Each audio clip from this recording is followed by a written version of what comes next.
दोस्तों, जिस तरीके से लोहा लोहे को काटता है, ठीक उसी तरीके से अब भारत ने बांग्लादेश को काटने का नया तरीका निकाल लिया है। आप सबको ये खबर मिल चुकी होगी कि बांग्लादेश ने पाकिस्तान से करीब 4.3 अरब डॉलर का मुआवजा मांगा है और मुआवजा 1971 में जो पाकिस्तान की तरफ से तब के ईस्ट पाकिस्तान जो आज बांग्लादेश है उस पर किए गए अत्याचार और इन सभी चीज़ों को लेकर के सरेआम पाकिस्तान को माफ़ी मांगनी होगी। अब आप खुद ही सोच करके देखिए कि जो बांग्लादेश अभी तक पाकिस्तान की गोद में बैठने के लिए पूरी तरीके से तैयार था, वो कैसे कैसे पाकिस्तान के दूर जाना शुरू कर चुका है। वहीं ये तो सिर्फ फार्मूला नंबर 1 था। फार्मूला नंबर 2 की बात की जाए तो साल 2023 में भारत और बांग्लादेश के बीच में एक फ्रेंडशिप पाइपलाइन सेटअप की गई थी, जिसके जरिए भारत बांग्लादेश को हाई स्पीड डीजल एक्सपोर्ट कर रहा था और अब समय आ चुका है कि इस डीजल सप्लाई को भी बंद किया जाए ताकि मोहम्मद यूनुस पाकिस्तान से पैसा ना मांग सके, ISI को अपने देश में ना ला सकें, चीन के लिए बेस न बना सके और सबसे बड़ी बात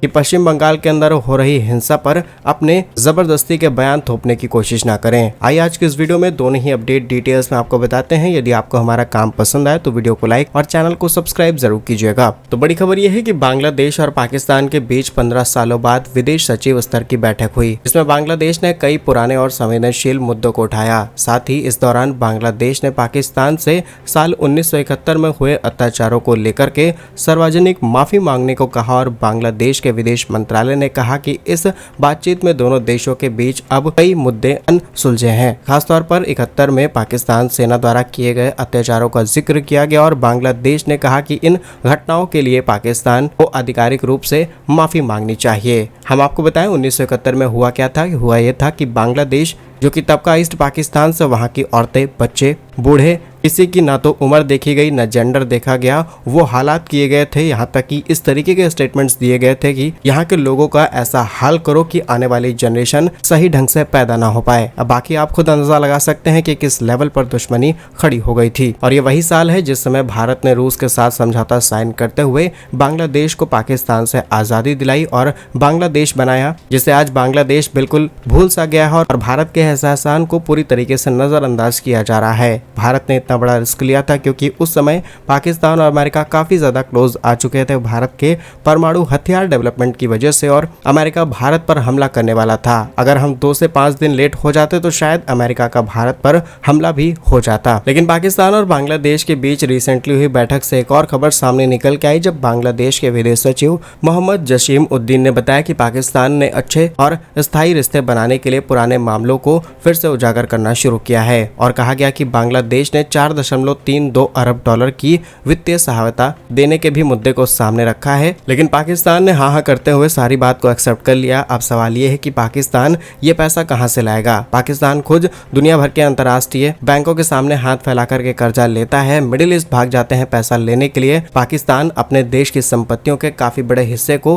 ब्रिटेन को सौंप चुका है। कई यूरोपीय देशों ने यहाँ पर स्टेक्स खरीद लिए हैं। इसके बावजूद भी इनका कर्ज खत्म होने का नाम नहीं ले रहा। वो तो कुछ गिने चुने देश और कुछ अंतर्राष्ट्रीय संस्थान बीच में आ जाते हैं ना, पाकिस्तान कब का दिवालिया हो जाता। अब देखने वाली बात ये रहेगी कि पाकिस्तान किस तरीके से मैनेज करता है बांग्लादेश को ये पैसा देने के लिए। अब बात करते हैं बांग्लादेश की। स्पेशली भारत ने जिस तरीके से बांग्लादेश को आज़ादी दिलाई और तमाम तरीके की हेल्प की है, वो सब कुछ आज बांग्लादेश भूल चुका। लेकिन अभी भी बांग्लादेश की एक काफ़ी बड़ी इंडस्ट्री ऑपरेट हो रही है भारत की तरफ से भेजे जाने वाले डीजल की हेल्प लेकर के। और अब शायद समय आ चुका है कि इस सप्लाई को भारत की तरफ से बंद या फिर कम किया जाना चाहिए, क्योंकि जब तक हम इनके कान को नहीं मिटेंगे इनको आवाज नहीं सुनाई देगी। क्योंकि बांग्लादेश की तरफ से न सिर्फ भारत के अल्पसंख्यकों पर टिप्पणी की गई है, इसके अलावा ISI, पाकिस्तान, चीन सभी चीजों की एंट्री अपने देश में देना शुरू कर चुके हैं। अगर हम भारत और बांग्लादेश के बीच सेटअप की गई इस फ्रेंडशिप पाइपलाइन की बात करें तो भारत की तरफ से शुरू की गई ये पहली क्रॉस बॉर्डर ऊर्जा पाइपलाइन थी, जिसे दोनों देशों के बीच ऊर्जा सहयोग को बढ़ाने के लिए बनाया गया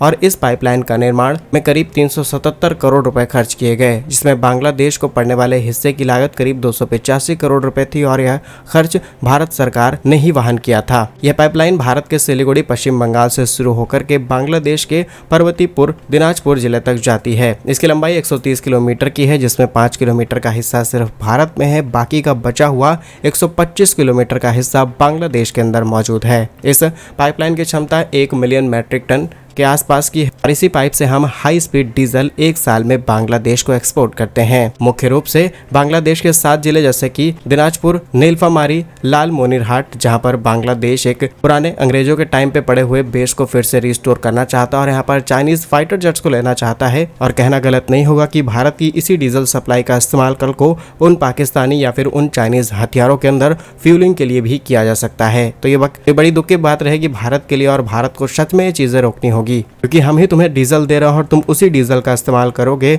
हमारे ही दुश्मन के हथियारों को ताकत देने के लिए। इसके अलावा रंगपुर, कुरीग्राम, गाईबांधा, जयपुर हाट को डीजल की आपूर्ति भारत की तरफ से की जाती है। तमाम रिपोर्ट्स के अनुसार इस पाइपलाइन से बांग्लादेश को डीजल भारतीय रेल और सड़क मार्ग के माध्यम से पहुंचाया जाता है, जिससे परिवहन की लागत को कम किया जाता है, कार्बन उत्सर्जन कम हो रहा था और ओवरऑल बांग्लादेश को काफी ज्यादा मदद की जा रही थी। अब बात करते हैं कुछ रीजंस के बारे में जिसको लेकर के हमें चिंता है और इसी तरीके से चलता रहा तो शायद भारत को यह सप्लाई भी पूरी तरीके से बंद करनी पड़े। पहले रूस की बात की जाए। 15 अप्रैल 2025 को खबर सामने निकल के आती है जहां पर रूसी नौसेना के 3 युद्धपोत चटगांव बंदरगाह पर पहुंचे हैं। यह घटना जनरल वकार उज़्ज़मान जो कि 10 से 13 अप्रैल 2025 को मॉस्को के दौरे पर थे, जहां उन्होंने रूसी उप रक्षा मंत्री के साथ सैन्य सहयोग पर वार्ता की। फिलहाल के लिए रूस हमारा अच्छा दोस्त है, लेकिन आगे चल के सिचुएशन या फिर जियोपॉलिटिकल कंडीशन किस तरीके से चेंज हो जाए हम कोई भी स्टेटमेंट नहीं दे सकते। दूसरा रीजन चीन के साथ आर्थिक सहयोग बढ़ाना। मोहम्मद यूनुस जब चीन की यात्रा करते हैं तो न सिर्फ वो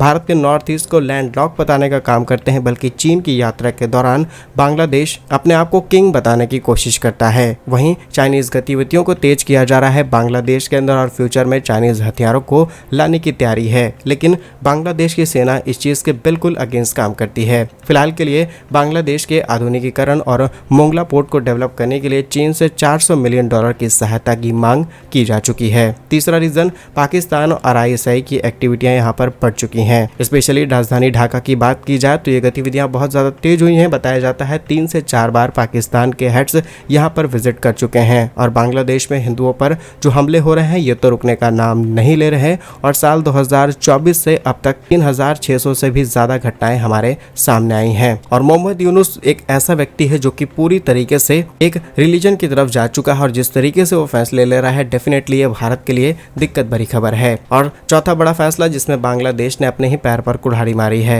भारत ने 8 अप्रैल 2025 को बांग्लादेश को दी जाने वाली ट्रांसशिपमेंट फैसिलिटी को पूरी तरीके से बंद किया, जिसके बाद भारतीय बंदरगाहों और हवाई अड्डों का इस्तेमाल किसी तीसरे देश के लिए बांग्लादेश नहीं कर पा रहा। लेकिन बांग्लादेश ने भारत की तरफ से एक्सपोर्ट होने वाले कपास और तमाम चीजों को रोक दिया, जिससे उसे लगा कि वो कुछ भारत का नुकसान करा पाएगा और इससे भारत को $1.5 अरब का नुकसान होगा, इससे ज्यादा नहीं। लेकिन बांग्लादेश की जो एग्जिस्टिंग टेक्सटाइल इंडस्ट्री है जो कि ऑलरेडी चल रही है उसे चलाने में बहुत ज्यादा दिक्कत आने वाली है। बाकी क्या कुछ सोचते हैं आप कमेंट्स में जरूर बताइएगा। बाकी क्या आपके हिसाब से भारत को डीजल सप्लाई कट कर देनी चाहिए या फिर नहीं, कमेंट्स में अपनी राय जरूर बताइएगा। भारत के ऐसे ही वीडियोस पाने के लिए वीडियो को लाइक, चैनल को सब्सक्राइब जरूर कीजिए। वंदे मातरम, भारत माता की जय।